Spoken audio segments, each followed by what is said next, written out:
And we've given a lot of love to Croatia after their performance in the group stages, but they were a bit flat. Well, the difference here was, and the difference with this game and the Argentina game, they were playing a dishevelled, disorganised Argentina that left pockets of holes that Rakitic and Modric in particular, Mandzukic, Perisic could operate in. The one thing Denmark are, like a few teams, like Russia, like Sweden, like Switzerland, they're not always great in the eye, but they're super organised. And that, for somebody like Croatia, just made it more problematic. And I'd say I didn't think Denmark could be as competitive as they were in the whole tournament and in this game, but credit to them for it. But I think we'll see a better Croatia possibly against Russia if they get space to operate. Yeah. What about Luka Modric, right? You miss a penalty, well, you have a penalty saved in extra time, and you still step up and you take a penalty in the shootout. And score it. Right, and score it, albeit just centimeters away from the toe of Schmeichel.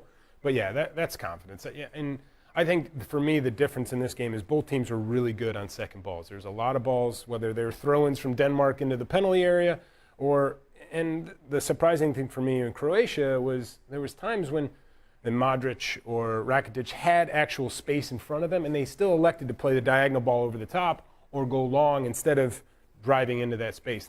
And you saw in extra time and in the overtime period that they started taking that space and getting more chances and causing more problems. But having said that, they come out on the end on top at the penalties, and you'll see. I agree. You'll see a different Croatia team. To your point, I don't care how confident you are. I don't care what level of player you are. If you had just missed a penalty, that would have given you the win. And now you have to go into a penalty kick shootout, and then everybody's looking at you. You're team captain. You're Luka Modric. You're one of the guys. You're going to have to grab that ball. There are nerves there.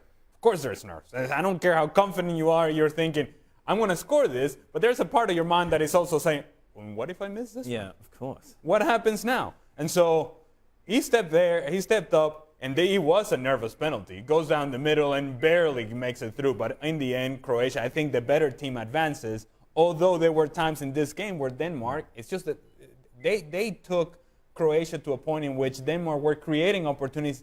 They just don't have enough in the attacking half. And in the end, it's just see you later, Denmark. Croatia moves on, and I think they have a real opportunity to truly advance in the tournament. Imagine. What number do you want to take it, Luka? You'd be like, yeah.